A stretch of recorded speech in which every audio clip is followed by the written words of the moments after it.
Salut les patouilleurs, bienvenue dans ce nouveau tuto de peinture pendant lequel je vais vous montrer comment peindre cette peau démoniaque. Avant de commencer, un grand merci à Vincent et à Steve qui m'avaient chacun envoyé plusieurs petits bras comme celui-ci qui vont être très utiles pour ce tuto et pour d'autres tutos à venir que j'ai en tête. Celui-ci a déjà servi, vous le voyez, pour la lame démoniaque, avec un petit effet de feu et puis des petites tachounettes comme des petits morceaux de croûte, de lave solidifiée sur la base. Alors ça, c'est une exclue Patreon puisque mes abonnés avaient choisi ce sujet-là comme exclu. Mais là, aujourd'hui, donc c'est une vidéo qui sera en avant-première sur mon Patreon et puis qui, aujourd'hui, si vous n'êtes pas encore abonné à mon Patreon, et ben pop sur YouTube. Comme toujours, si ma chaîne vous plaît, si mes tutos gratuits vous plaisent, et surtout si vous voulez que ma chaîne reste 100% publique et 100% gratuite, pensez bien à mettre le pouce vers le haut sur cette vidéo et sur toutes celles que vous aimez. Pensez à partager, pensez à mettre un petit commentaire, un petit merci, un poutou, un bisou dans les commentaires, ça fait toujours plaisir à lire, ça fait toujours du bien à la motivation et à la carafe. Vous pouvez partager toutes les recettes qui vous plaisent sur les réseaux sociaux et quand vous réutilisez mes recettes, ça serait cool aussi de mettre un petit crédit et un lien vers la vidéo pour que la chaîne continue à grandir tout gentiment.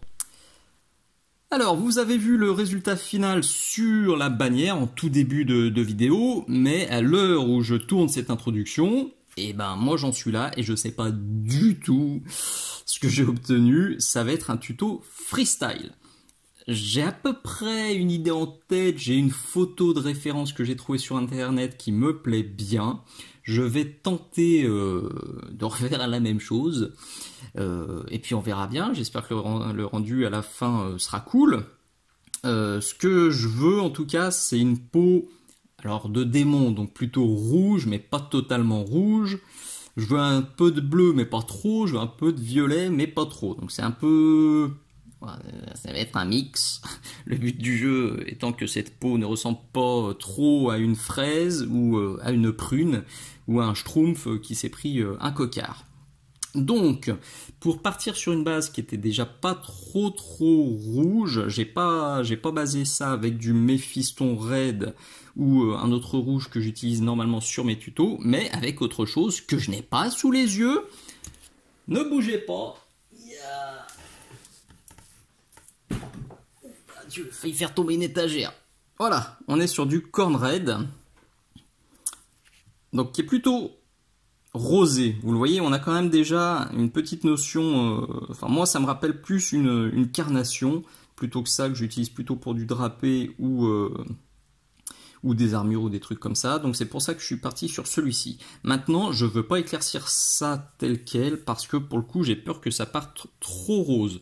Donc il faut que je me trouve une autre teinte. Et pour les ombrages, par contre, mon choix est déjà fait. Donc on va commencer par ça. Donc pour l'ombrage, je suis parti sur du Dark Tone. Si vous n'avez pas ça, prenez du Null Oil et du Drakenhof Nightshade. Les deux sont là sur ma palette. Je voulais pas du noir pur, je voulais pas du bleu pur. Donc vous voyez, là je suis en train de me faire un mélange des deux. Voilà, je pense que je suis à peu près sur du 50-50, c'est pas trop mal. Je vais rajouter une petite pointe de flotte. Voilà. Donc, alors pour commencer, je suis toujours sur un DaVinci Maestro taille 1. Celui-ci est très vieux, vous le connaissez, c'est celui qui a la pastille grise aux fesses. Il me sert à sortir la peinture des peaux et à faire les lavis. Mais par la suite, j'en utiliserai bien sûr des meilleurs que ça. D'ailleurs, je le dis aussi maintenant à chaque tuto, si c'est moi qui vous ai fait découvrir cette gamme de pinceaux, et ça serait cool de les commander sur la boutique Mini-Socle. Je sais qu'il y a maintenant beaucoup de boutiques qui les proposent. Si vous voulez me soutenir, si vous voulez me remercier pour vous les avoir fait découvrir, vous pouvez les trouver sur la boutique. Le lien est dans la description. Pendant ce temps-là, je barbouille. Là, souvent, moi, les premiers ombrages, j'y vais comme un sanguinos, tout en essayant quand même, vous le voyez, d'accumuler ça plutôt dans les creux, plutôt vers le bas. Ça va manquer un peu de bleu, à mon avis. Je vais quand même rajouter un peu de bleu, mais pour un premier passage, c'est pas mal. Allez, il y en a pour 5 heures de séchage, et je reviens. C'est pas mal pour ce premier ombrage, donc je vais insister un peu avec du bleu marine foncé, le Dark Sea Blue de chez Valero. Il est là-haut sur la palette, je vais bien le diluer. Là, j'ai sorti la pintouillette. Là aussi, vous avez l'habitude, hein. Tout ce que j'utilise est noté dans la description, que ce soit les peintures ou le matériel. Pinceau, pintouillette, etc. Très important d'ailleurs aussi, j'ai déjà oublié de le dire. Mon lien d'affiliation avec Philibert a changé. L'ancien lien ne fonctionne plus du tout. Le nouveau est marqué dans la description. Si vous passez vos commandes chez Philibert, et ben, vous avez juste à utiliser mon lien d'affiliation. En fait, vous le copiez-collez, vous l'enregistrez dans vos favoris. Et rien que le fait de cliquer sur ce lien chaque fois que vous passez une commande chez Philibert, et ben, ça va soutenir la chaîne. Et ça, c'est super cool. Ça vous coûte absolument rien. Et moi, ça me fait plaisir. Alors, il est là. Vous voyez, j'ai déchargé sur la pintouillette et je vais venir tirer ça dans les ombres.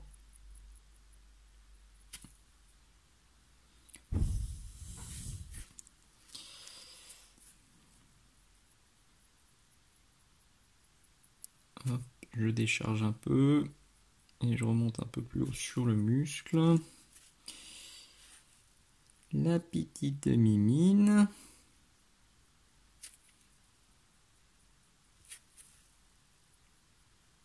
C'est une valeur sûre aussi. Le Dark Sea Blue, là, si vous l'avez pas, c'est un must-have pour nuancer les peaux, pour nuancer les cuirs, pour nuancer le rouge, pour nuancer le vert. Pour tout nuancer, c'est une très bonne teinte. Voilà, je vais pas en faire trop non plus. Je veux du bleu, mais comme je disais tout à l'heure, j'en veux pas trop. Hop, donc là, il n'y a plus qu'à laisser sécher ça tranquillement. Alors le focus est un peu joueur aujourd'hui.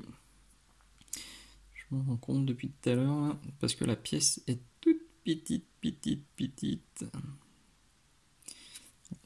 Donc il a envie de faire le focus sur la mousse qui est derrière, mais non. Pas glop.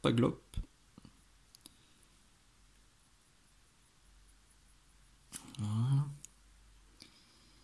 Allez, un petit coup de sèche-cheveux. Eh bien écoutez, j'aime beaucoup la direction que ça prend. J'ombrerai peut-être un peu plus, je sais pas. Là, comme je vous disais, c'est une recette 100% test. Donc avant de retoucher les ombres, eh ben, je vais plutôt rééclaircir. Parce que j'y suis allé quand même très gras, notamment ici et ici, où il faut reprendre un peu de lumière. Donc j'ai tout simplement ressorti mon corn red. Il est là. Je vais quand même pousser un peu la pintouillette. Il faut qu'on la voit un tout petit peu parce que chaque fois en fait je m'en mets plein sur la tranche de la main là. Si je veux vous la mettre à l'écran, et ben je m'en mets plein les doigts. Enfin plein la main. Et c'est pas terrible. Donc là je vais faire le mouvement inverse. Je me suis évidemment armé d'un pinceau avec une très bonne pointe cette fois. J'ai viré l'autre qui était fatigué. Enfin viré. Je l'ai mis de côté. Je pense que lui me servira encore très longtemps. C'est important. Si vous voulez pas flinguer vos pinceaux, ne les utilisez pas. Enfin, utilisez pas vos bons pinceaux pour sortir de la peinture des peaux et encore moins pour les shades et les contrastes, les produits comme ça qui sont assez épais et qui vont aller se mettre entre les poils et vous flinguer le pinceau. Gardez toujours vos vieux pinceaux. J'ai un stock de vieux pinceaux vraiment sympa qui servent pour les décors, qui servent pour sortir la peinture, pour le brossage à sec, pour les socles, pour les pigments. C'est rarissime que je balance un pinceau. Voilà, trop de peinture, là je décharge. Je veux juste venir reprendre un peu de lumière là-dessus.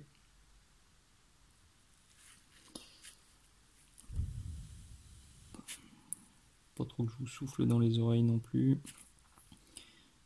C'est en train de remonter gentiment, ça me plaît bien. Là, il manque un tout petit peu d'ombrage sur le biceps. On le voit là. Vous voyez, il est trop uniforme ce biceps. Donc je vais reprendre un peu de mon ombrage de tout à l'heure. Je vais venir le tirer vers le bas.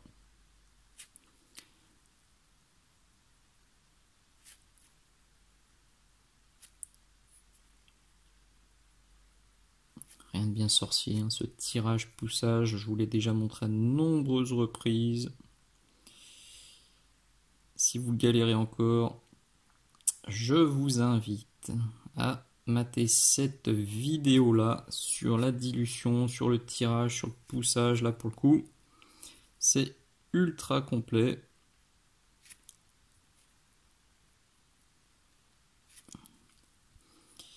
Normalement avec celle-ci vous comprendrez tout. Voilà, je vais faire ça encore une fois ou deux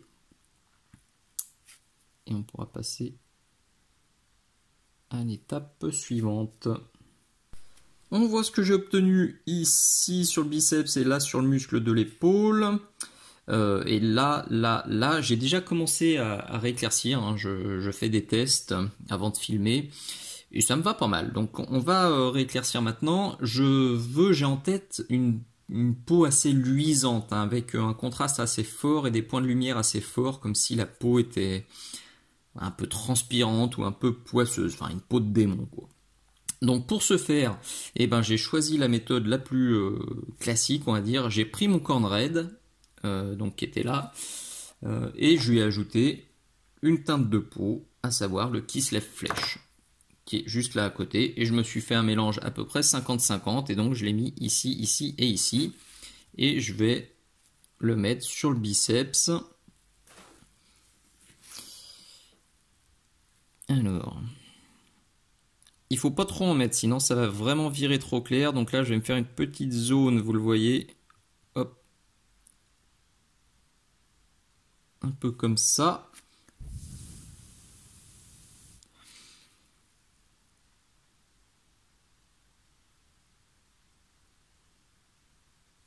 Idem sur le muscle du haut. Je pense que ce sera un truc un peu comme ça.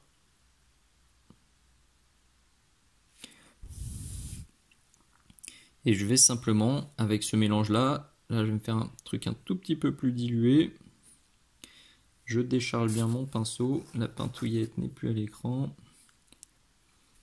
Donc je décharge et je vais venir soigner ma transition comme ça.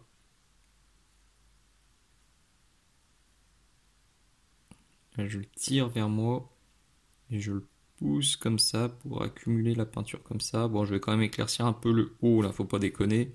Là, j'ai quand même fait un point, enfin un trait de lumière et j'ai quand même rééclairci un petit peu sur le dessus. Donc c'est ce que je vais faire là tout gentiment.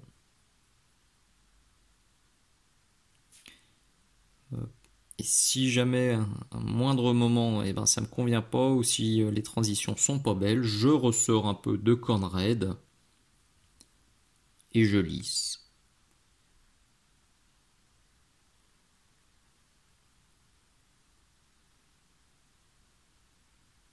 Vous le voyez en très peu de passages, hein, ça commence déjà à apparaître gentiment. Donc là, faites voir. Alors à l'œil nu, je vois pas de transition dégueu, mais là on dirait que la transition est dégueu sur le retour caméra. Bizarre. Peut-être la lumière, des fois c'est les lampes aussi. Dans le doute, je reprends un peu de corn red que j'ai là-haut, dilué, et je vais me passer un petit voile comme ça sur cette transition qui me semblait pas très jolie.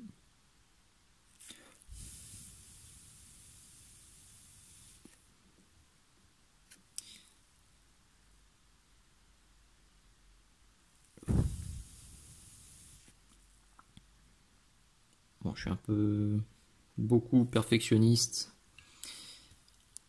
Si vous découvrez ma chaîne, ne partez pas en courant. Il y a aussi des tutos où je bourrine. Mais là, c'est vrai que les pots, j'ai tendance à les soigner, à y aller tout doucement. Même si je pourrais très bien faire un truc beaucoup plus balafré, beaucoup plus texturé. Alors à l'arrière, il y a des sortes d'écailles qui vous permettront de cacher, si c'est exactement cette figurine-là que vous peignez, permettront de cacher gentiment les dégradés pas forcément très heureux.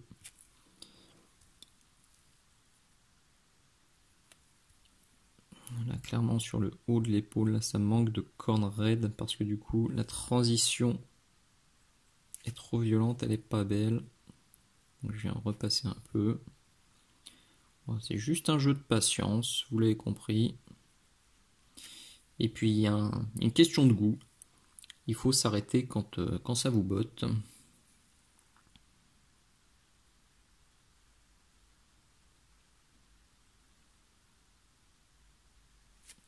Et bien se forcer à limiter, à restreindre la zone d'application pour pas totalement flinguer ce que vous avez fait avant. C'est là toute la difficulté entre guillemets, hein. C'est pas non plus extrême. Voilà, donc je continue ça tout gentiment et je vous montre ce que j'obtiens. Avant d'aller plus loin dans les éclaircissements, j'ai envie d'ajouter un petit peu plus de rouge, mais de rouge bien pétant avec du Evilson Scarlet. J'espère que c'est pas une mauvaise idée. J'avais hésité à prendre du Méphiston Red, mais j'ai peur que le Méphiston soit trop sombre et me flingue les éclaircissements. Donc là, par contre, dilution extrême, c'est de la nuance, hein, vraiment. Là, je décharge mon pinceau sur la pintouillette. Il n'y a quasiment plus rien dans le pinceau. Je vais venir me passer des petits voiles comme ça sur les ombres intermédiaires. J'en mets pas de partout. Là, là, au-dessus. Je vais faire ça 2-3 fois. C'est vraiment là du peaufinage de chez Peaufinage, hein. Si vous êtes sur de la peinture d'armée et que vous avez 60 démons à faire, squeezez cette étape, pas de souci. Là, c'est moi, j'ai envie quand même de redonner un peu de peps, un peu de rouge à la recette, hein, avant de me mettre mes petits reflets.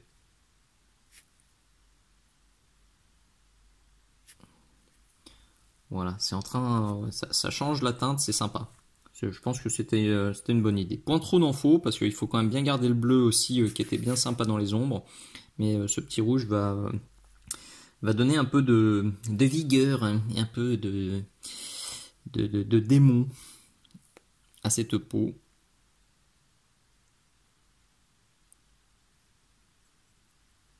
Là. Allez, tranquillou. Comme dit, j'en fais 2-3 et ça suffira.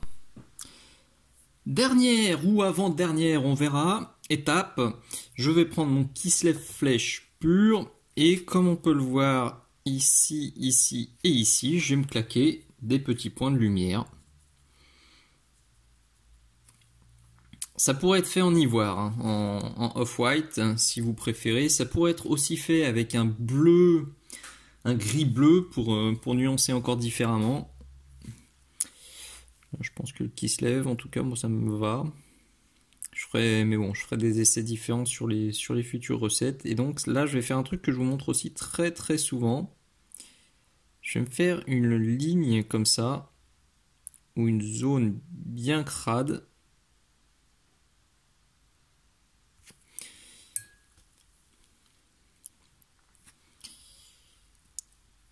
C'est moche ça, hein, c'est le but. Là, avec du un tout petit peu plus dilué, je viens quand même flouter un peu.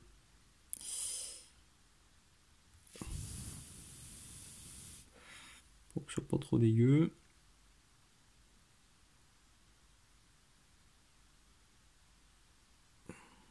Je me tais un peu quand ça devient délicat. Tac. Et une fois que c'est bien sec, très important, je reprends ma couleur d'éclaircissement précédente. Donc là, c'était mon mélange qui se lève tôt plus corn red. Je dilue et je viens de passer un voile en fait dessus.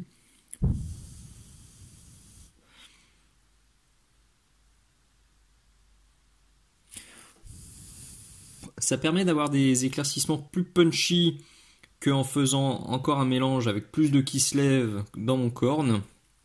Ça permet aussi d'aller plus rapidement.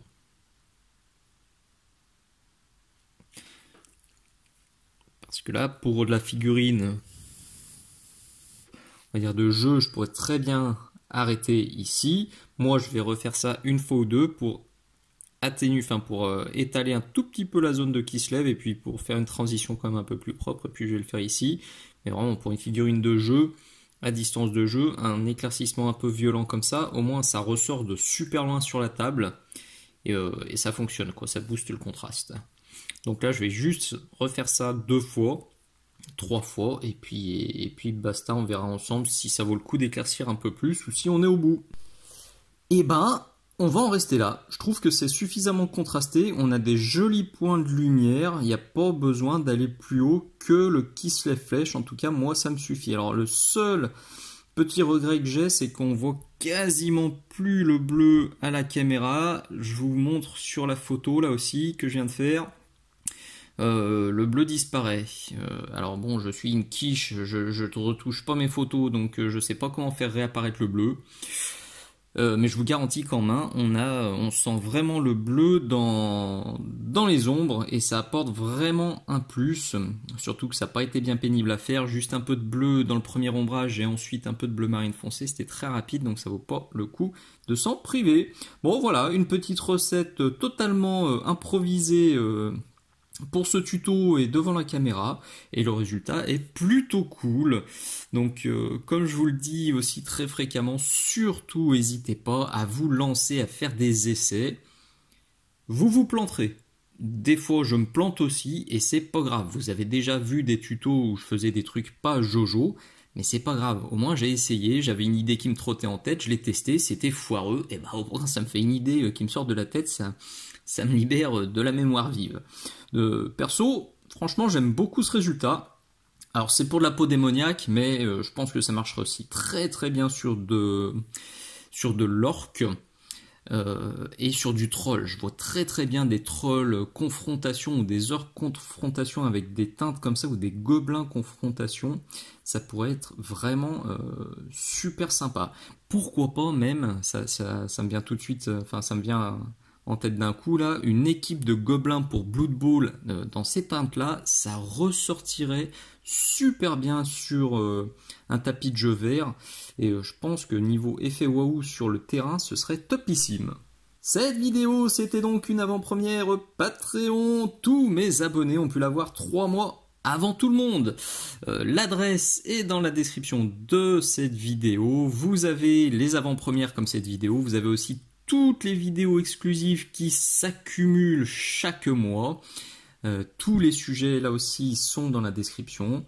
Et si vous aimez ma chaîne, si vous voulez me filer un petit coup de main, et ben vous avez plein de manières de le faire qui sont aussi notées, que ce soit en partageant, en likant, en vous abonnant, en cherchant dans vos boîtes à radio si vous avez des trucs qui ne vous servent plus et qui pourraient être utiles pour les tutos, en utilisant les liens affiliés Philibert, en partageant ma page Patreon, en commandant sur la boutique Minisocle, en vous abonnant à mon Patreon, etc. etc. Il y a plein de façons de me filer un petit coup de main, mais même un simple merci dans les commentaires, ça me fait déjà très plaisir. Merci d'être allé jusqu'au bout, je vous dis à très bientôt. Ciao ciao.